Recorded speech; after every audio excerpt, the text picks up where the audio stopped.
धर्म को बनाया नहीं जा सकता किसी मनुष्य के द्वारा, इसको मैन्युफैक्चर नहीं किया जाता। क्या कोई धार्मिक इंसान के अंदर अहम, गुस्सा, ये चीजें होती हैं? You cannot have a divine consciousness without being in touch with the divine. क्या आज धर्म को पॉलिटिकल एजेंडा बना दिया गया है? जी हाँ, बहुत हद तक। धर्म कोई कचरे का डब्बा नहीं है। अगर मैं कचरे का डब्बा अपने बिल्डिंग के बाहर रख दे, कोई भी आके कचरा डाल के चला जाए। धर्म का एक ही मकसद है, वो लोगों को जोड़ता है। मूर्ख व्यक्ति तभी पहचाना जाता है जब मुंह खोलता है। चुप रहेगा तो अच्छा है, वो भी फिर बुद्धिमानों की श्रेणी में उसको गिना जाता है। Idle mind is devil's workshop. तो भगवान ने एक स्पेशल फैसिलिटी दी है, the free will to choose, and therefore we are also held responsible for the choices we make. क्यों कहें कि सोशल मीडिया मैनिपुलेशन को रोकने के लिए हमें क्या करना चाहिए? Do not use social media to impress people. Use it to inspire people. धर्म को अपने बिजनेस की तरह इस्तेमाल कर रहे हैं। धर्म का इस्तेमाल करते हैं पैसा बनाने के लिए। जब तक हमारा किसी सब्जेक्ट पे अधिकार नहीं है, हमको नहीं बोलना चाहिए उस पे, क्योंकि हम कितना बोल पाएंगे जितना हम अपनी कम बुद्धि से समझ पाते हैं। God grind slow but they grind exceedingly fine. भगवान की चक्की धीरे चलती है बट सबको पीसती है। नमस्कार, मैं नेहा राजपूत आप सभी का सत्संग सीरीज में स्वागत करती हूँ। आज का हमारा ये सत्संग सीरीज का एपिसोड बहुत ही खास होने वाला है। हमेशा यही बात कहती हूँ, लेकिन आज आपको जब आप पूरे पॉडकास्ट को सुनेंगे तो आपको अनुभव हो जाएगा कि लाइफ को अभी तक आप जैसे देख रहे थे ना, भक्ति को जैसे देख रहे थे, अपनी लाइफ में जो भी आपकी प्रॉब्लम्स थे जिससे आप डील नहीं कर पा रहे थे, जिसका सॉल्यूशन आपको नहीं मिल पा रहा था, इस पॉडकास्ट के बाद आपको ज़रूर मिलेगा। क्योंकि आज जिनकी संगति हमें इस पॉडकास्ट में मिली है, इस एपिसोड में मिली है, उनका नाम है नित्यानंद चरणदास। ये श्री कृष्ण के जितने बड़े भक्त हैं उतने ही बड़े ज्ञानी हैं, ऑथर हैं। बहुत सारी खास बातें, किसी परिचय के मोहताज नहीं है। तो सबसे पहले जल्दी से हम प्रभु जी को आपके सामने लेकर आते हैं। प्रभु जी, बहुत बहुत स्वागत है आपका हमारे सत्संग सीरीज के एपिसोड को खास बनाने के लिए। आज आपने समय निकाला है। सत्संग सीरीज हमारे इस शो का नाम ही है सत्संग, यानी किसी अच्छे व्यक्ति की संगति हमें मिलती है, किसी ज्ञानी व्यक्ति की संगति मिलती है और हम उस ज्ञान को लोगों तक पहुंचाते हैं। तो आज हम भक्ति की बात करेंगे, बहुत सारी बातें करेंगे, लेकिन प्रभु जी मैं आपसे जानना चाहूँगी, पहला सवाल यही आपसे रहेगा कि मैं तो जानती हूँ, लेकिन बहुत सारे लोग जो इस हमारे कैमरे के पीछे होंगे वो जानना चाहेंगे, सारी चीज़ें देखने के बाद भक्ति में क्यों आए आप? क्या ऐसी चीज़ थी जो आपको भक्ति की तरफ आपका रुख आपने किया? ये आई थिंक श्री कृष्ण का नाम ही इसलिए पड़ा है, आकर्षति इति कृष्ण, जो सबको आकर्षित करते हैं। मैं तो पहले शिव भक्ति में था, पार्वती जी, उनकी दोनों की पूजा करता था। एक कॉलेज के समय ऐसे ही आकर्षण हुआ और फिर खिंचते चले गए। तो ऐसा नहीं कि हमने कोई प्रयास किया, जो कुछ हुआ कृष्ण की कृपा से हुआ और उनकी कृपा से सब चल रहा है। हम एक पपेट की तरह हैं, एक कठपुतली की तरह, जैसे वो नचाना चाहते हैं वैसे नाचना पड़ता है। प्रभु जी, आजकल जो है धर्म की हम बातें कर रहे हैं, तो लोगों ने धर्म को अपने हिसाब से, अपने कन्वीनियंस से लोग उसको ट्विस्ट करते हैं। धर्म का असली एसेंस क्या है? क्या कहीं खोता तो नहीं जा रहा? धर्म का जो परिभाषा है वो श्रीमद् भागवत में दिया है खुद धर्मराज ने। तो कहते हैं धर्मम तो साक्षात भगवत प्रणीतम। धर्म वो होता है जो भगवान देते हैं। धर्म को बनाया नहीं जा सकता किसी मनुष्य के द्वारा, इसको मैन्युफैक्चर नहीं किया जाता। जैसे शुगर का धर्म है मिठास, अगर वो मीठी नहीं है तो फिर वो शुगर नहीं है, शक्कर नहीं है। पानी का धर्म है लिक्विड स्टेट में रहना, तरल पदार्थ है। अगर वो उस अवस्था में नहीं है तो वो पानी नहीं है एनीमोर। उसी तरह से एक व्यक्ति का, जीव का, हमारा सबका धर्म है भगवान की सेवा करना, उनसे जुड़ के जो भी कार्य करें उनको अपने जीवन का एक अहम हिस्सा बना के करना और उनके बनाए जो नियम है उसके अनुसार चलना, तो वो धर्म है। और उनके बनाए नियमों के विरुद्ध जो कार्य है वो अधर्म है। वो बहुत ब्लैक एंड वाइट है कि धर्म क्या अधर्म क्या। अभी उसके अंदर कुछ ग्रे एरियाज हो सकते हैं जिसको समझने के लिए हमको गुरु की आवश्यकता पड़ती ही पड़ती है, लेकिन जो भगवान के बनाए नियम है धर्म है और जो उसके विरुद्ध है वो अधर्म है, चाहे सांसारिक दृष्टि से कितना भी वो अच्छे दिखें।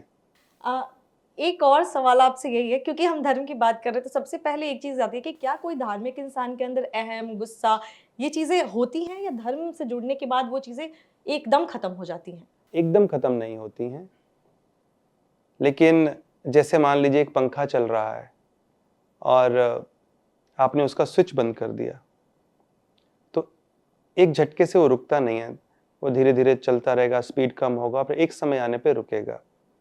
उसी तरह से जब कोई व्यक्ति भगवान से जुड़ता है शुद्ध भाव से, खाली बाहरी दिखावे के कारण नहीं, शुद्ध भाव से, और भगवान की जो भक्ति है, भगवान की सेवा को ही भक्ति कहते हैं, उनका नाम जप करेगा, उनका स्मरण करे, सेवा करे, तो धीरे धीरे धीरे जितने भी जो अहंकार है, अहम है, लोभ है, काम है, क्रोध है, वो धीरे धीरे कम होने लगता है। एक झटके से नहीं, बट समय लगता है।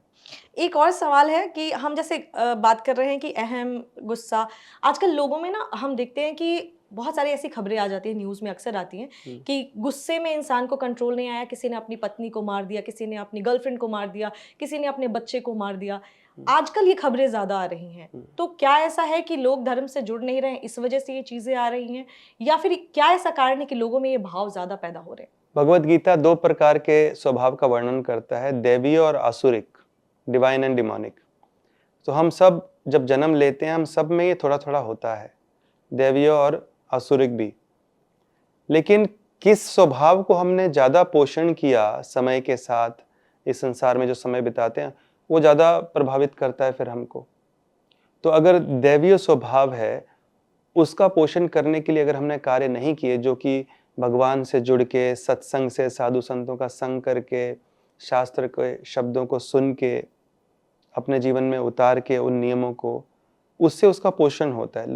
तो अगर हमने वो नहीं किया है, तो स्वाभाविक रूप से जो आसुरिक प्रवृत्ति है वो बढ़ती जाएगी, जो कि आज आप समाज में देख रहे हैं। You can not have a divine consciousness without being in touch with the divine. जब तक आप भगवान से जुड़ेंगे नहीं, सेवा नहीं करेंगे, उस धर्म के रास्ते पे नहीं चलेंगे, साधु संतों के मार्गदर्शन के अनुसार, तब तक वो आसुरिक भाव हमारा और प्रबल होता जाएगा, कम नहीं होगा। और जैसा कि समाज में देख रहे हैं, लोग उससे जितना दूर हुए उतना अधार्मिक कार्यों में लगने लगते हैं। तो धर्म को जैसे ही बढ़ाएंगे, भगवत प्रणीतम, भगवान के बनाए नियमों के अनुसार जब जीवन को जीने लगेंगे, अपने आप अधर्म कम हो जाएगा, समाज से भी, व्यक्ति के व्यक्तिगत जीवन से भी। तो जैसे शिला प्रभुपाद जो इस्कॉन की स्थापना जिन्होंने की, उनके गुरुदेव कहते थे कि एक ही कमी है इस पूरी दुनिया में, lack of Krishna consciousness, God consciousness, कि व्यक्ति की चेतना पूरी धूमिल हो चुकी है। व्यक्ति जो भी कुछ बोलता है, जो भी कुछ करता है, वो पहले विचार कहाँ उत्पन्न होते हैं? मन में। तो मन दूषित हो चुका है। तो इसीलिए जब व्यक्ति के मन में कृष्ण बैठने लगेंगे, भगवान का स्मरण होने लगेगा, तो सारे के सारे दिव्य गुण अपने आप आने लगते हैं। भागवत कहता है कि यस्यस्ति भक्तिर् भगवती अकिंचन सर्वैर गुणैस्तत्र समासते सुरः, कि जो व्यक्ति भगवान की भक्ति करता है, उसमें प्रेम जागता है भगवान के प्रति, अपने आप उसमें सारे दिव्य गुण प्रकट होने लगते हैं, अपने आप, बिना किसी प्रयास के। तो जब वो नहीं करेगा व्यक्ति, तो फिर आसुरिक गुण ही आएंगे, जो कि आपको दिख रहा है। जैसे हम बात करें धर्म से जुड़ने की, तो आजकल जेनजी जो है या फिर यंगस्टर्स है, बहुत सारे और भी लोग हैं ऐसे जो सोचते हैं कि अगर हम धर्म से जुड़ेंगे तो हम मॉडर्न नहीं कहलाएंगे। धर्म और मॉडर्निटी के बीच में बैलेंस कैसे बनाएं? एक प्रिंसिपल को याद रखिए कि जो धर्म है या भक्ति है या स्पिरिचुअलिटी है, दे आर ऑल सिनोनिमस, एक ही चीज है, अलग अलग नाम है। ये कनेक्शन का जीवन है, रिजेक्शन का नहीं। कुछ छोड़ना नहीं है आपको, आपको खाली इस एस्पेक्ट को अपने लाइफ में जोड़ना है। आप खाना आपको अच्छा लगता है, खाइए, लेकिन भगवान को भोग लगा के खाइए। आपको बड़े से घर में रहना है, रहिए, कोई प्रॉब्लम नहीं है, आराम से रहिए, लेकिन उसी में भगवान के लिए एक छोटा सा मंदिर भी बनाइए। बहुत सारे जेनजी को मैं जानता हूँ जिन्होंने ऐसा किया है।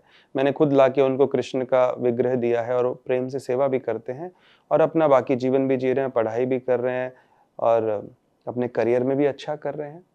तो जब ये याद रखें कि भगवान को अपने जीवन में जोड़ने से कुछ भी हमारे जीवन से कम नहीं होगा। कम होगा तो सिर्फ anxiety, depression, unnecessary fear, worry, और बल्कि और ऑस्पिशियसनेस आपके जीवन में जुड़ना शुरू हो जाएगा। कि भगवान जब किसी व्यक्ति के जीवन में आते हैं तो उसके जीवन को ऑस्पिशियस बना देते हैं, मंगलमय बना देते हैं। तो कुछ आपके जीवन से अगर कम होगा इस पाथ पे चलने से, तो आपका वो वरी, एंग्जाइटी, चिंता, वो दूर होगा। लेकिन ये दूर होते ही आपके जीवन में एक सुख का एक ऐसा अनुभव होगा कि आपके आसपास कितना भी दुनिया में उथल-पुथल मचा हो, आपके ऊपर उसका कोई प्रभाव नहीं पड़ेगा। तो अगर कोई अच्छी चीज़ है, तो उसको जीवन में जोड़ने से मुझे नहीं लगता कि कोई हिचकिचाहट होनी चाहिए, कोई हेजिटेशन होना चाहिए। मंगल भवन अमंगल हारी, कि भगवान जब किसी व्यक्ति के जीवन में आते हैं तो उसके जीवन को मंगलमय बना देते हैं, ऑस्पिशियस बना देते हैं, और अमंगल हारी, और जो भी ऐसी स्थिति है जो हम नहीं चाहते हैं उसको हमारे जीवन से निकाल देते हैं। तो जब अगर अच्छाई होने वाली है तो जुड़ने से उसमें किसी को इतना हेजिटेशन क्यों? जैसे हम धर्म की ही बात करें तो धर्म की बात जब भी आती है तो एक और चीज़ आ जाती है कि बहुत सारे लोग जो पढ़ते हैं खबर धर्म से जुड़ी हुई या सोचते भी तो कहते हैं ये पॉलिटिक्स से ज़्यादा जुड़ गया है। आपकी क्या सोच है कि क्या आज धर्म को पॉलिटिकल एजेंडा बना दिया गया है? जी, हाँ, बहुत हद तक। बहुत बार, क्योंकि धर्म जो है एक सबसे अ, अहम हिस्सा है भारत में, अगर आप देखें। तो जब लोगों को पता है कि इसके द्वारा, किसी चीज़ के द्वारा, जैसे मान लीजिए कई बार हम मूवीज़ में भी देखते हैं आए हैं, अभी तो मैं नहीं देखता, जब 90s में देखते थे कि अगर किसी व्यक्ति को तंग करना है तो उसका सबसे ज़्यादा कमज़ोर हिस्सा कौन-सा है, जो वल्नरेबल जिसको बोलते हैं, जिसको पकड़ के उसको चोट पहुँचाया जा सकता है, तो बच्चों को पकड़ो, बच्चों को किडनैप कर लिया है, कुछ कर लिया। तो उसी तरह ये एक बहुत ही वल्नरेबल हिस्सा है हर व्यक्ति के जीवन का। तो कुछ गलत लोगों ने उसका गलत प्रयोग कर लिया कि इसके बल पर आप किसी को भी मैनिपुलेट कर सकते हैं। तो वो हुआ है बहुत हद तक। लेकिन जो असली धर्म है, और उसके कारण फिर लोगों को बाँट भी दिया जाता है, लेकिन जो असली धर्म जानता है, धर्म का एक ही मकसद है, वो लोगों को जोड़ता है, कभी भी तोड़ता नहीं है। लेकिन जब उसको कोई अल्टीरियर मोटिव, गलत कार्य के लिए जब व्यक्ति प्रयोग करता है गलत भाव से, तो फिर वो डिवाइड कर देता है। तो यहाँ बहुत हद तक उसका प्रयोग हुआ है और आज भी हो रहा है।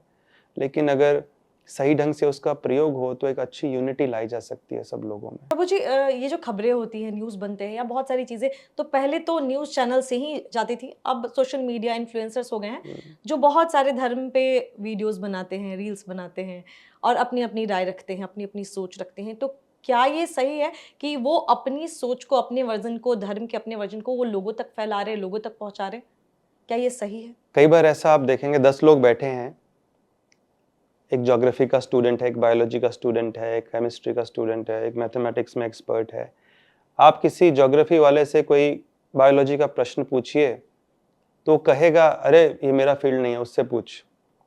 अब बायोलॉजी वाले से मैथमेटिक्स, नहीं ये मैं इसमें एक्सपर्ट नहीं हूँ, मेरा फील्ड नहीं है, बायोलॉजी है, तो उससे पूछ मैथमेटिक्स वाले से। लेकिन स्पिरिचुअलिटी की बात आए 10 के 10 कुछ ना कुछ बोल देंगे। तो जब तक हमारा किसी सब्जेक्ट पे अधिकार नहीं है, हमको नहीं बोलना चाहिए उस पे, क्योंकि हम कितना बोल पाएंगे जितना हम अपनी कम बुद्धि से समझ पाते हैं। जो शास्त्र हैं, शास्त्रीय ज्ञान है, वो एक योग्य गुरु से ही समझ के आगे बांटा जा सकता है, और उसको एक योग्य गुरु, मैं बार-बार शब्द यूज कर रहा हूँ, बोनाफाइड गुरु का ही अधिकार है, जो खुद भगवान का भक्त है, जो शास्त्र के असली वचनों को जानता है और अपने जीवन में उनको उतारा भी है उन नियमों को। वो जब कहेगा, क्योंकि भगवान ने बार-बार कहा है, एक शास्त्र में श्लोक आता है, यस्य देवे परा भक्तिर् यथा देवे तथा गुरौ तस्यैते कथितः हि अर्थः प्रकाशन्ते महात्मनः। तो इस श्लोक से आपका पूरा उत्तर मिल जाएगा कि शास्त्रों का जो असली अर्थ है उन्हीं व्यक्तियों को प्रकाशित होता है जिनका भगवान और गुरु पे अपार श्रद्धा है।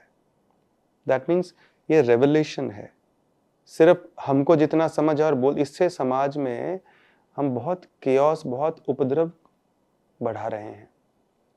तो जिसका अधिकार है उसी सब्जेक्ट पे उसको बोलना चाहिए, और नहीं तो गलत दिशा में समाज को ले जाया जाता है। और अगर हमारा भगवान और गुरु का शरण नहीं लिया हुआ है, भक्ति नहीं कर रहे हैं, तो हमको शास्त्रों का अर्थ असल में समझ नहीं आएगा, और 7 बिलियन लोग अपना अपना मन बोल देंगे और इससे सब कंफ्यूज हो जाएंगे, इनोसेंट लोग भी। जैसे जब भी हम ये बात करते हैं तो बहुत सारे लोग सुनते हैं इस चीज़ को, कहते हैं या उनको रोकने की भी जब कोशिश होती है तो कहते हैं फ्री स्पीच का जो है राइट है हमें। तो क्या आपके नज़रिए में इस फ्री स्पीच के राइट को लिमिट किया जाना चाहिए या उनको खुद को ही अपने वर्ड्स को कंट्रोल करके बोलना चाहिए? देखिए, धर्म कोई कचरे का डब्बा नहीं है। अगर मैं कचरे का डब्बा अपने बिल्डिंग के बाहर रख दे, कोई भी आके कचरा डाल के चला जाए। धर्म, भगवान, भक्ति, ये जो सब्जेक्ट है, स्पिरिचुअलिटी, उसके सब्जेक्ट बुक्स हैं, और वो सब्जेक्ट बुक शास्त्र हैं, और शास्त्र समझने के लिए एक योग्य गुरु की आवश्यकता होती है। तो बोलने से पहले व्यक्ति को खुद सोचना चाहिए कि मैंने ठीक से ज्ञान प्राप्त किया है कि नहीं। अगर मैं खुद से बोलने लग जाऊं, फ्री स्पीच का मतलब बोलना है तो बोलिए, लेकिन उसी चीज पे जिस पे हमारा अधिकार है, जिसको हमने ठीक से पढ़ाई किया है, सिस्टम फॉलो किया है। जैसे मान लीजिए कोई व्यक्ति कभी स्कूल नहीं गया, कॉलेज नहीं गया, यूनिवर्सिटी नहीं गया और एक योग्य टीचर से पढ़ाई नहीं किया, उस व्यक्ति को कोई भी इंस्टीट्यूशन कितना इंपॉर्टेंस देगा, आप बताइए। कहाँ से पढ़ाई किया? नहीं, मैं खुद ही। तो बाहर खड़े रहिए फिर। तो उसी तरह जहाँ अधिकार होता है वहाँ बोलना ठीक है, उसको बुद्धिमानी कहते हैं। वो कहते हैं ना कि मूर्ख व्यक्ति तभी पहचाना जाता है जब मुंह खोलता है। चुप रहेगा तो अच्छा है, वो भी फिर बुद्धिमानों की श्रेणी में उसको गिना जाता है। जैसे ही मुंह खोला पता चल जाता है। तो इसलिए ये कोई बुरा मानने वाली बात नहीं है। फ्री स्पीच अच्छा है, ठीक है, जिसको जो बोलना है, लेकिन फ्री स्पीच में हम कितना बोलेंगे? ज्ञान की बातें मत बोलिए फिर। आपको जोक्स बोलने हैं, एंटरटेनमेंट करना है, चलेगा, बट जहाँ धर्म की बात आती है, भगवान की बात आती है, शास्त्र की बात आती है, उसका एक सिस्टम है जो फॉलो करना चाहिए। आप योग्य गुरु की शरण लीजिए। सालों लोग पढ़ते हैं, तब जाके उस एक शास्त्र पे बोलने का अधिकार होता है, वो बोल पाते हैं। जितने भी आपको लोग दिखते हैं जो जेन्युइन हैं, साधु संत हैं, बोल पा रहे हैं, उनका सालों का अध्ययन है। वो नहीं कि ऐसा जो मन में आया सुबह उठे और ट्वीट कर दिया, बोल दिया कुछ भी, वो गलत बात हो जाती है। अधिकार पहले प्राप्त कीजिए और फिर आप बोलिए। ट्वीट कर दिया, आपने बोला बोल दिया, इसी से एक और सवाल है मेरा कि आजकल लोग हर चीज पे ही रिएक्शन देते हैं। जो भी चीज आती है, जो भी न्यूज आ जाए, किसी भी तरीके की, तो हर चीज पे उनका रिएक्शन निकल कर आता है। क्या लोग बहुत ओवर सेंसिटिव हो रहे हैं या फिर सिर्फ अपना गुस्सा शेयर करते हैं? ये पूरी तरह डिस्ट्रैक्टेड हैं और जीवन में कोई हायर पर्पस नहीं है, गोल नहीं है, इसलिए हर छोटी छोटी चीज डिस्ट्रैक्ट कर दे रही है। लेकिन जिसको एक हायर पर्पस होगा, उसके पास समय कहाँ है इन चीजों के लिए? तो जब हर चीज पे रिएक्शन देने लगे हैं, दिन भर बैठे हैं सोशल मीडिया पे, दैट शोज दैट जीवन में कुछ एक they have nothing to live for, एक हायर पर्पस नहीं है। जब मान लीजिए आप बहुत दिन भर फोन पे बैठे रहते हैं, हर चीज में रिएक्शन दे रहे हैं, वो क्या कर रहा है, ये क्या कर रही है, बातें चले, कल को आपके घर में 200 मेहमान आने वाले हैं, आपको लगता है आपके पास समय रहेगा इन सब चीजों के लिए? तो mind, idle mind is devil's workshop. तो क्योंकि मन को खाली रखा हुआ है, मन को भौतिक विषयों में लगा के रखा है, इसलिए हर छोटी छोटी चीज पे इमीडिएटली ये करना है, वो करना, इधर रिएक्शन, ये बोल दिया, ये कर दिया, सोच नहीं रहे हैं करने से पहले। तो कुछ भी हम बोलें, कुछ भी करें, मनुष्य को ये समझना चाहिए कि हमको भगवान ने एक स्पेशल फैसिलिटी दी है, the free will to choose, and therefore we are also held responsible for the choices we make. तो इसलिए हर शब्द बोलने से पहले, लिखने से पहले और हर कार्य करने से पहले याद रखिए उस कर्म का फल भुगतना पड़ेगा। तो कुछ भी गलत मत बोलिए, गलत मत लिखिए, गलत मत करिए। अभी भले इमीडिएटली रिएक्शन नहीं आता उसका, लेकिन आगे चल के आएगा। इसलिए कहते हैं the mills of God grind slow but they grind exceedingly fine. भगवान की चक्की धीरे चलती है बट सबको पीसती है, तो कर्म का फल आएगा। इसलिए व्यक्ति को नहीं चाहिए कि अपना मन, अपनी ऊर्जा, अपने वचन, अपने शब्द ऐसी उसको व्यर्थ में गवाते रहे। एनर्जी बहुत इंपॉर्टेंट है। तो जितना हम बोलते हैं, जितना हम इस सांसारिक विषयों में अपने मन को लगाते हैं, उतना ही हमारा जो सांसारिक दुख है, हमारा डिस्ट्रैक्शंस है, हमारा मन की अशांति, वो बढ़ती जाएगी। तो हमको चाहिए क्या जीवन में? और लाइफ को इतना गोल ओरिएंटेड बना लीजिए, चाहे भौतिक स्तर पे, आध्यात्मिक स्तर पे मुख्य रूप से। अगर आपके पास इतना समय है तो क्यों नहीं भगवान का नाम जप कर रहे? सबसे आसान विधि दे दिया है भगवान ने, नाम जप करिए, आपकी चेतना को इतना ऊपर उठा देगा कि आपको ये कोई भी चीज़ डिस्ट्रैक्ट नहीं कर पाएगी, कोई भी संसार की स्थिति आपको कष्ट नहीं दे पाएगी। आपको इतना ही समय है तो आप भागवत पढ़िए, गीता पढ़िए और दूसरों के साथ उस ज्ञान को बांटिए। एक योग्य भक्त से, गुरु से समझिए उस ज्ञान को और शेयर कीजिए। तो इससे आप एक वैल्यू एडिशन कर रहे हैं लाइफ में। एक कमेंट देके किसी के जीवन में वैल्यू नहीं बढ़ रहा है। आप कोई कल्याण का कार्य ना अपने लिए कर रहे हैं, ना किसी और के लिए। तो हमेशा ऐसा जीना चाहिए कि किसी हर शब्द जो हम बोलें, हर कार्य जो करें, इससे हमारा भी कल्याण हो और दूसरों का भी कल्याण हो। दूसरों को एजिटेट करना ये बात ठीक नहीं है किसी भी कार्य से, या एजिटेट हो जाना, तो इससे बचना चाहिए। समय एनर्जी है, भगवान का नाम जप कीजिए, जितना हो सके भक्ति कीजिए, भगवान का स्मरण कीजिए, शास्त्र पढ़िए, सत्संग कीजिए। इससे आपके जीवन में भी शांति और सबके जीवन में शांति हो जाएगी। प्रभु जी, जब अभी हम जैसे बात करें कि लोग बोल देते हैं जब कुछ रिएक्शन आता है, कभी-कभी जैसे आजकल जो बहुत सारी न्यूज़ आती है, कभी मर्डर, कभी टेररिज्म का, वायलेंस का, इतनी सारी खबरें देखने के बाद कभी-कभी हमारे इमोशंस को ये न्यूज़ जो है हिला देती है। हमारे लव्ड वंस जो हैं वो भी बहुत परेशान हो जाते हैं। यूँ कहें कि सोशल मीडिया मैनिपुलेशन को रोकने के लिए हमें क्या करना चाहिए? जो हमारे कंट्रोल में है, सोशल मीडिया पे थोड़ा कम ध्यान दीजिए। अगर आपका कोई काम नहीं है उस पे, मैं तो बोलूँगा आप मत रहिए उस पे। एक बहुत अच्छा टूल है, लेकिन बहुत बड़ा डेंजरस टूल भी है ये। तो मेरा ऐसा मानना है कि अगर आपका उस पे कोई काम नहीं, कोई बिजनेस है जहाँ पे आपका कंट्रोल है कि इतना समय आप बिताते हैं उस पे, तो रहने की ज़रूरत नहीं है उस पे। मैंने एक बहुत अच्छी लाइन पढ़ी थी कोविड के समय कि do not use social media to impress people, use it to inspire people. तो अगर इंस्पायर करने के लिए कुछ है तब ठीक है, उसके ज़्यादा यूज़ नहीं होना चाहिए, नहीं करना चाहिए। बिकॉज अभी तो रिसर्च भी निकल के आ रहा है कि सबसे ज़्यादा डिप्रेशन, एंग्जाइटी, कंपैरिजन, फोमो यही तो क्रिएट कर रहा है दूसरों के जीवन में क्या चल रहा है। और हम लोग दूसरों के जीवन को लेके इतना अट्रैक्टेड हैं, इतना डिस्ट्रैक्टेड हैं कि अपने जीवन पे फोकस ही नहीं कर पा रहे हैं। और मन ऐसा है, मन एक स्पंज की तरह है। हर चीज़ जो आप देख रहे हैं वो मन आपका एब्जॉर्ब करता है उस चीज़ को, उस भाव को, उस पिक्चर को। और फिर जब बाकी लोगों से डील करते हैं तो वो सब बाहर निकल के आता है, वही एंग्जाइटी, वही फियर, वही इनटॉलरेंस, वही इनसिक्योरिटी। तो मन को जितना कम एक्सपोज करेंगे इन चीज़ों के प्रति, उतना शांत रहेंगे। मैं 80s के मुकाबले आप बताइए 2026 में लोग ज़्यादा खुश हैं, दुखी हैं? आज ज़्यादा दुखी हैं। टेक्नोलॉजी बहुत एडवांस कर दिया, कम्युनिकेशन का टेक्नोलॉजी इतना एडवांस्ड है। आज ज़्यादा लोग डिस्कनेक्टेड है कि उस समय ज़्यादा कनेक्टेड थे? हाँ, आज ज़्यादा डिस्कनेक्टेड है। सोचिए, सब कुछ है, ज़्यादा डिस्कनेक्टेड हैं। उस समय साधन कम थे लेकिन ज़्यादा कनेक्टेड थे एक दूसरे से। तो इसी से समझ जाना चाहिए हमको दूर ले जा रहा है, अपने से भी, सोसाइटी से भी, अपने जो वैल्यू है, अपना संस्कार है, संस्कृति है। तो जितना कम एक्सपोज करें अपने आप को इन चीज़ों के प्रति, उतना अच्छा रहेगा, उतना हमारा जीवन थोड़ा सुख शांति से बीतेगा, उतना को एक बड़े की लक्ष्य के ऊपर ध्यान केंद्रित कर पाएंगे। नहीं तो हमारा फोकस भी खत्म कर दे रहा है, एफिशिएंसी, प्रोडक्टिविटी ज़ीरो कर देगा और कर रहा है। जैसे हम बात कर रहे हैं मर्डर की, या हम रीजंस की बात करें कि क्यों क्या-क्या चीज़ें हो रही हैं सोसाइटी में, तो ये वायलेंस जो है या मर्डर जो है, ये चीज़ें जो हो रही हैं सोसाइटी में, क्या हम ऐसा कह सकते हैं वो बढ़ती जा रही हैं, बढ़ती जा रही हैं? हर दूसरे दिन आप जब भी स्क्रॉल करोगे, कोई ना कोई खबर आपको ऐसे मिल ही जाएगी जो बहुत ही बुरी तरीके से, कि कहीं मर्डर कर दिया गया है, कहीं रेप हो गया है, कहीं बच्चों को मार दे रहे हैं। तो कह सकते हैं ऐसा कि क्या इंसानियत खत्म हो गई है समाज में, या एक तरीके का ये साइकोलॉजिकल इश्यू चल रहा है? नहीं, इट्स ट्रू। मन व्यक्ति का कंट्रोल में नहीं है और उसका मुख्य कारण है जितना एक्सपोजर, जितना समय हम बिता रहे हैं, ये सब सोशल मीडिया है, या आप मूवीज़ ले लीजिए, सब जगह क्या चल रहा है? वायलेंस, वल्गर एक शब्द कहें तो, एंड सॉन्ग्स वैसे बन रहे हैं, ऐसा मैंने सुना है। I don't hear these things और यू रीड ऑन गूगल।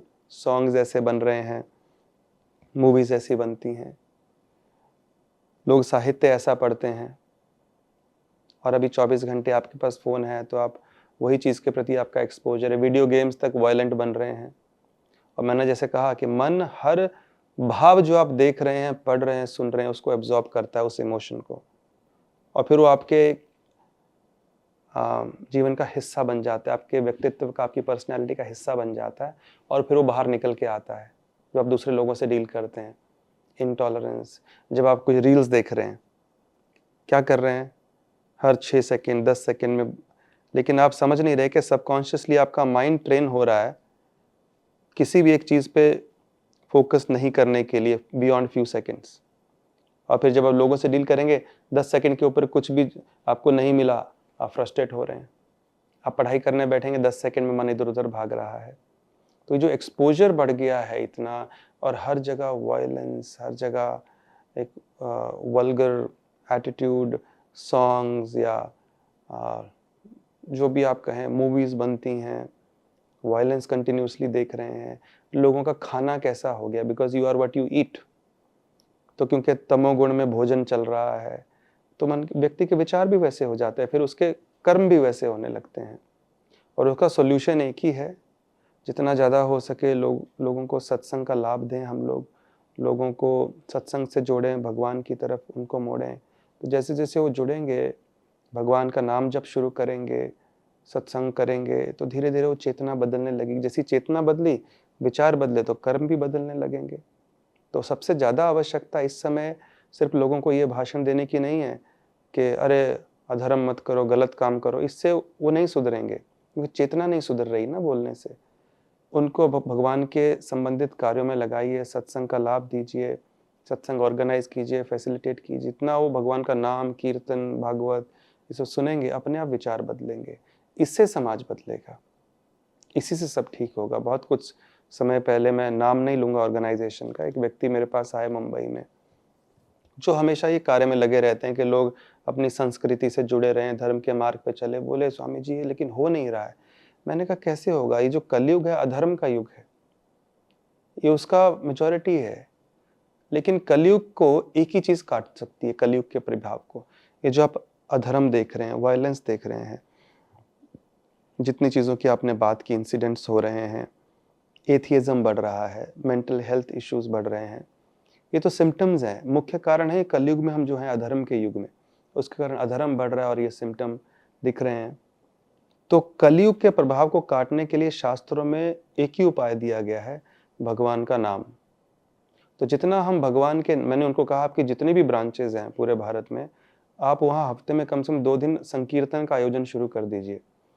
आपको किसी के पास जाने की आवश्यकता नहीं पड़ेगी। भगवान के नाम संकीर्तन में इतनी शक्ति, आप एक जगह बैठ के कीजिए, क्योंकि कलयुग युग धर्म हरि नाम संकीर्तन, ये कलयुग का धर्म हरि नाम संकीर्तन है।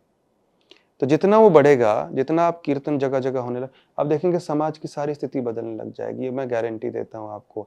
आप सिटी के एक कोने में बैठ के रोज कीर्तन कीजिए, या हफ्ते में 1-2 बार भी शुरू कीजिए, 2-3 घंटा। आप देखिए पूरे समाज का जो अधर्म है उसकी शक्ति कम होने लगेगी, अधार्मिक लोगों का चेतना बदलने लगेगा, एथिज्म कम होने लगेगा, वायलेंस कम हो जाएगा। और भगवान को भोग लगाओ, प्रसाद बांटिए, उससे व्यक्ति के विचार, ये दोनों में इतनी शक्ति है और इतना सिंपल है। कीर्तन में भाग लीजिए, भगवान को भोग लगाओ, प्रसाद बटे। अगर ये 2 चीज़ें हमने समाज में अगर हम बढ़ाने लग गए, और इसमें हमको और लोगों की सहायता चाहिए, आप देखिए पूरे समाज का दिशा बदल जाएगा। प्रभु जी, जैसे हम धर्म की बात करें, धर्म प्रचार प्रसार की बात करें, फैलाने की बात कर रहे हैं, तो आजकल लोग ऐसे भी हो गए हैं, कुछ लोग जो धर्म को अपने बिजनेस की तरह इस्तेमाल कर रहे हैं। धर्म का इस्तेमाल करते हैं पैसा बनाने के लिए। क्या वो सही है कि ज्ञान तो पहुंचा रहे हैं लोगों तक, लेकिन उनका स्वार्थ छुपा है उसके अंदर कि इससे हम पैसे बना लेंगे? तो क्या इस तरीके का कार्य भी सही है, या उनको करने देना चाहिए, या वहां पे रोक लगना चाहिए? वो एकदम गलत है। देखिए एक चीज़ ध्यान रखिए कि जब आपने कोई धर्म का कार्य है, चाहे वो भागवत है, कीर्तन है, भजन है, जब आपने उसकी कीमत लगा दी, तो फिर वो आध्यात्मिक ना रह के एक भौतिक वस्तु बन गई, कमोडिटी बन गई, वो कमर्शियल हो गया, फिर उसका प्रभाव 0 हो जाता है। तो ऐसे लोगों के मुख से आप कथा भी सुने या कीर्तन सुने, भजन सुने, 0 प्रभाव होगा। और ऐसे लोगों से सुनने से आपकी भक्ति बढ़ने के बजाय, आपका श्रद्धा बढ़ने के बजाय भगवान में, आपकी जो थोड़ी बहुत श्रद्धा होगी वो भी ड्राई हो जाएगी, खत्म हो जाएगा। तो जैसी आपने कीमत लगा दी किसी धार्मिक कार्य की, उसका प्रभाव एकदम खत्म हो जाता है। तो उससे तो हमको दूर रहना चाहिए, सुनने वालों को भी, क्योंकि ऐसे व्यक्तियों के मुख से जब भगवान की कथा या नाम कीर्तन सुनेंगे या भजन सुनेंगे, तो हमारा हृदय और एजिटेट हो जाएगा। और कहते हैं जो भौतिक इच्छाएं हैं, जो मटेरियल डिजायर हैं, गलत डिजायर हैं, वो कम होने की बजाय और बढ़ जाएंगे। क्योंकि उस बात पे निर्भर नहीं करता कि क्या गाया जा रहा है, क्या बोला जा रहा है, उसके पीछे की चेतना क्या है, लक्ष्य क्या है। जैसा लक्ष्य मटेरियलिस्टिक हो गया ना लक्ष्य, तो फिर हमारा हार्ट में और मटेरियलिस्टिक और मटेरियलिज्म बढ़ जाएगा, कम नहीं होगा, बल्कि भजन कीर्तन का, कथा का, धर्म का ये होता है कि ये सब डिजीज है उसको कम करना, भौतिक जो रोग है मटेरियल डिजीज को कम करना। लेकिन ऐसे लोगों से सुनेंगे तो मटेरियल डिजीज और बढ़ जाता है, इन्फेक्शन और बढ़ जाएगा, कम नहीं होगा। तो इसलिए वो काम नहीं करना चाहिए। शास्त्र ऐसा कहते हैं कि इसका कोई मूल्य नहीं लगा सकते। जैसे ही मूल्य लगाया फिर वो एक वस्तु हो गई, और वस्तु मतलब आध्यात्मिक शक्ति उसमें नहीं रही, तो फिर उसमें सिर्फ टाइम वेस्ट होगा दोनों का। इसी से जुड़ा हुआ एक दो सवाल मैं और आपसे जानना चाहूँगी कि प्रभु जी जैसे अभी हम बात कर रहे हैं इस चीज़ की कि कोई सत्संग कर रहा है, कोई प्रवचन कर रहा है, हम कैसे पहचानें? हर कोई तो ज्ञान ही दे रहा है आजकल, हर जगह। तो कैसे, जैसे आप बार-बार अभी हमारी पूरी बातचीत में आपने कहा गुरु को सही गुरु का चयन करना, सही गुरु का कैसे पहचानें? सब तो ज्ञान ही दे रहे हैं, तो हमारे लिए कॉमन पर्सन के लिए, कॉमन इंसान के लिए सही गुरु की पहचान कैसे होगी? गुरु भगवान की कृपा से मिलते हैं। तो अगर आपका डिज़ायर सिंसियर है कि मैं सच में भगवान से जुड़ना चाहती हूँ, उनकी सेवा करना चाहती हूँ, इस रास्ते पे चलना चाहती हूँ अपने जीवन में, बाकी कार्यों को भी करते हुए, तो डिज़ायर अगर सिंसियर होगा, एक सिंसियर गुरु आपके जीवन में भगवान भेज देंगे। लेकिन अगर डिज़ायर सुपरफिशियल है कि हमको भी बस सोशल सर्कल बनेगा, नाम हम भी जुड़ जाते हैं, तो वैसा गुरु एक व्यक्ति जीवन में बन के आ जाएगा जो 20 साल बाद भी आपके जीवन में कोई परिवर्तन नहीं, श्रद्धा में कोई बढ़ोतरी नहीं होगी। तो इसलिए, और कहते हैं ना, एक takes one to know one. आप अगर जेन्युइन सीकर हैं तो जेन्युइन गुरु भगवान भेज देंगे। और कुछ लक्षण दिए गए हैं उसमें, पहला तो ये कि गुरु निष्काम भाव से काम करता है और उसका एक ही लक्ष्य होता है, हमको भगवान की तरफ अट्रैक्ट करना, अपनी तरफ अट्रैक्ट करना नहीं। एक योग्य गुरु आपको यही बोलेगा, भगवान की शरण लो, और उसके लिए भगवान कौन है वो जानता है, वो शास्त्र पढ़ रखा है, शास्त्रों का ज्ञान ठीक से दे पाता है। और सबसे बड़ी बात जो अभी हमने बात की, वो धर्म का धंधा नहीं बनाता, निष्काम भाव से काम करता है। उनका काम है केवल भगवान के संदेश को हम तक पहुंचाना और हमको भगवान तक पहुंचाना, बस। वो बीच में से फिर हट जाते हैं, हमको भगवान से मिला के, भगवान के रास्ते पे डाल के, और हमारी उंगली पकड़ के ऑफकोर्स वो चलाते हैं उस रास्ते पे। तो एक तो ये कि जहाँ पे पैसे का लेन देन और कीमत लगा दी जाती है, वहाँ तो बिल्कुल ही समझ लीजिए प्रभाव कुछ होगा नहीं। अपनी इच्छा आप सिंसियर रखिए और भगवान से प्रार्थना कीजिए, क्योंकि उनकी कृपा से मिलेंगे। भगवान एक योग्य गुरु को मेरे जीवन में भेजिए जिनकी उंगली पकड़ के मैं आप तक पहुँच सकूँ, और भगवान अवश्य भेजेंगे। सिर्फ देख के, चकाचौंध देख के किसी को भी पकड़ के गुरु मत बना लीजिए। भगवान से प्रार्थना कीजिए, और भगवान को ये भी प्रार्थना कीजिए दूसरी, कि जब आप उस व्यक्ति को मेरे जीवन में भेजें तो मुझे ऐसी बुद्धि दृष्टि दीजिए ताकि उसको मैं पहचान पाऊँ कि यही है। जैसे हम गुरु की बात करें, गुरु के पास हम जाते हैं, हर कोई जब किसी को ढूँढता है किसी न किसी चीज़ की कमी के कारण। आप से मैं ये जानना चाहूँगी कि जीवन में आजकल हर किसी के पास कुछ न कुछ कमी उसको लगती है। पैसा है तो सोचता है घर नहीं है, घर है तो सोचता है गाड़ी नहीं है, पैसा, घर, गाड़ी तीनों हैं तो सोचता है सही पार्टनर नहीं है। ये चारों चीज़ें हैं तो कोई न कोई हम इंसान अपनी लाइफ में एक कमी ढूँढ ही लेते हैं, और फिर उसके बाद हम रोते रहते हैं कि हमारे पास ये चीज़ नहीं है। जो ये सैटिस्फैक्शन है, ये संतुष्टि है, ये कैसे आएगी और ये क्यों नहीं आती है? उसका उत्तर भगवान ने गीता में पहले ही दे दिया, सबसे पहले, कि उसके लिए पहले पहचानना पड़ेगा हम हैं कौन। तो कृष्ण कहते हैं हम ये शरीर नहीं, हम आत्मा हैं। We are not this body, we are a spiritual being. तो हम स्पिरिचुअल बीइंग हैं, और वो जो सेटिस्फैक्शन है ढूंढ रहे हैं मटेरियल चीज़ों में, भौतिक चीज़ों में, ये तो इनकम्पैटिबल सिचुएशन है। तो हम जो हैं, if you want to feel satisfied, वो सेटिस्फैक्शन के लिए हमको उन्हीं चीज़ों में खोज करनी पड़ेगी जिनका नेचर सिमिलर है, स्पिरिचुअल। तो ये जो खोज है कभी पूरी नहीं होगी भौतिक स्तर पे, क्योंकि हम ये बॉडी है ही नहीं, हम ना मैटर है। और मटेरियल चीज़ों का स्वभाव होता है, they have a beginning and an end, shelf life होता है उनका। आज है तो कल फिर दूसरा आवश्यकता पड़ जाएगी, वो लंबे समय तक उनका आकर्षण नहीं रह सकता। हम स्पिरिचुअल बीइंग हैं, इसलिए जैसे ही भगवान की भक्ति में लगेंगे, भगवान का स्मरण बढ़ेगा, भगवान का नाम जप करने लगेंगे, जो कि सबसे उत्तम तरीका है कलयुग में भगवान से जुड़े रहने का, तो फिर जो आत्मा है उसको आप उसका खाना दे रहे हैं अभी, तो जैसे ही वो खाना मिलेगा वो संतुष्ट हो जाएंगे हम, क्योंकि हम वही तो हैं। बॉडी को खाना देने से हम संतुष्ट होंगे ये गारंटी नहीं है, कभी नहीं होता। बॉडी का फूड अलग है, सोल का फूड अलग है, और हम सोल हैं, सोल स्पिरिचुअल है। और जब उसको, और भगवान का अंश है, जैसे ही भगवान से उसको कनेक्शन होगा, संबंध जुड़ेगा, वो सुख शांति का अनुभव अपने आप होने लगेगा। आपको क्या लगता है, साधु संत लोग जो रहते हैं भौतिक दृष्टि से उनके पास कुछ भी नहीं है, लेकिन इतने खुश दिखते हैं, इतने संतुष्ट, क्योंकि उस सोर्स से जुड़े हुए हैं जो आनंद का सोर्स है।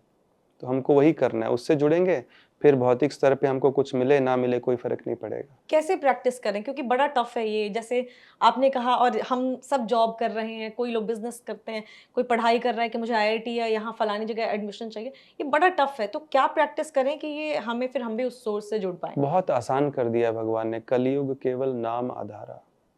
भगवान हरि का, कृष्ण का, राम का नाम जप करिए, राधा कृष्ण का नाम जप करिए। और उसके लिए ना कोई नियम है, ना कोई समय है। आजकल तो डिजिटल काउंटर्स आ गए हैं और आसान हो गए, मैं तो वही बांटते फिरता हूँ लोगों को।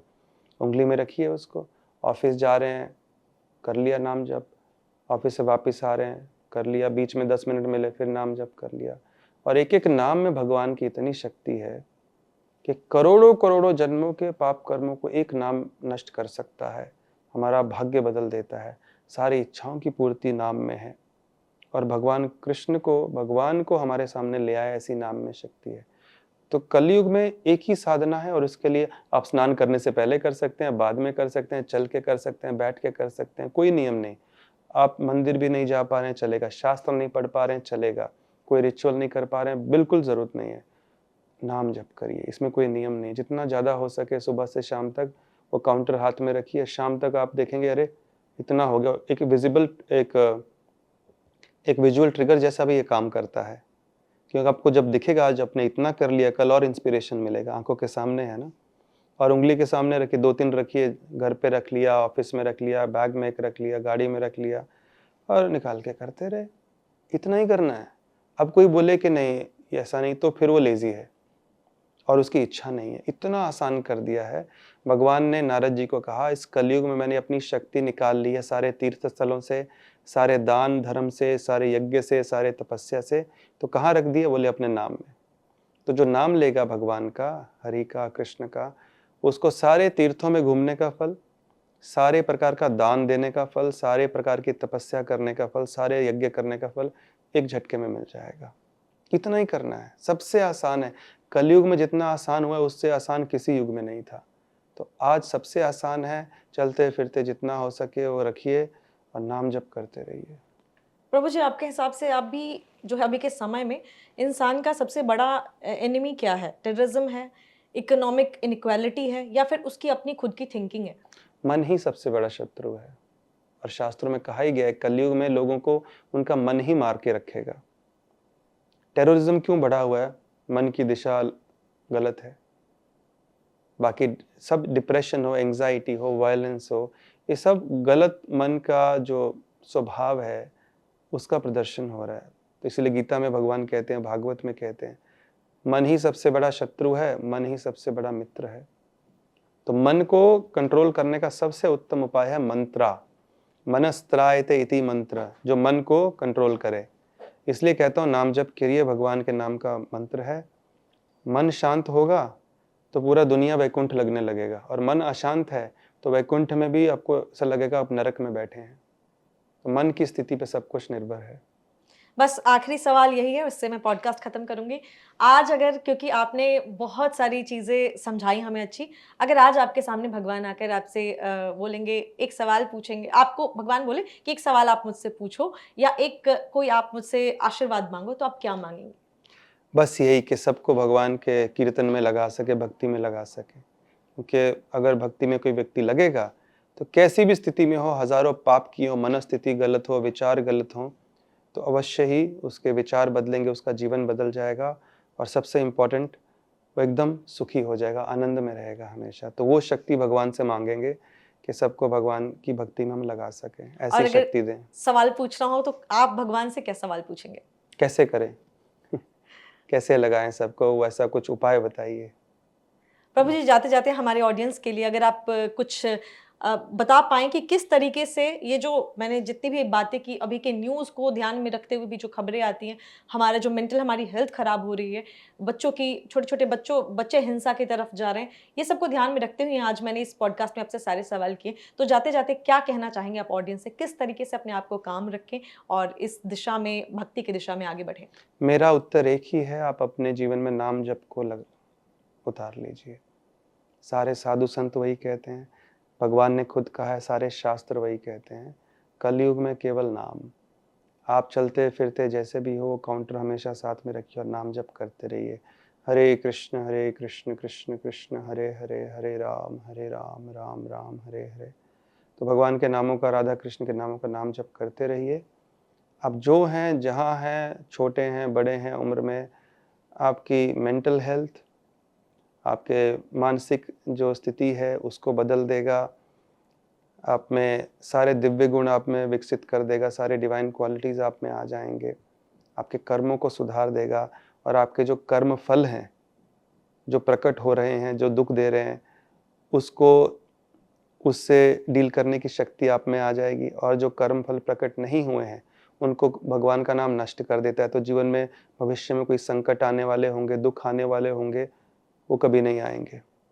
और अल्टीमेटली भगवान से आपको मिला देगा, भगवान की कृपा आपको प्राप्त करवा देगा और आपको हमेशा खुश रखेगा। This is the only secret of happiness. तो आज हमारे साथ थे प्रभु जी नित्यानंद चरण दास जी। आपको बताया कि हैप्पीनेस के लिए कितना सिंपल है, बस एक नाम लेना है आपको और बहुत ही ईजी है, कोई बहुत ज़्यादा तामझाम रूल रेगुलेशन नहीं है। इस्तेमाल कीजिए और आज के इस पॉडकास्ट को जितना हो सके, जितनी बार हो सके सुनिए, क्योंकि इस पॉडकास्ट को सुनने के बाद बहुत सारी परेशानियां आपकी दूर हो जाएंगी। बहुत बहुत शुक्रिया आपका आने के लिए। Thank you. हरे तो कृष्ण। मिलते हैं आपसे किसी अगली वीडियो में किसी खास गेस्ट के साथ। तब तक खुश रहें, ख्याल रखें। नमस्कार।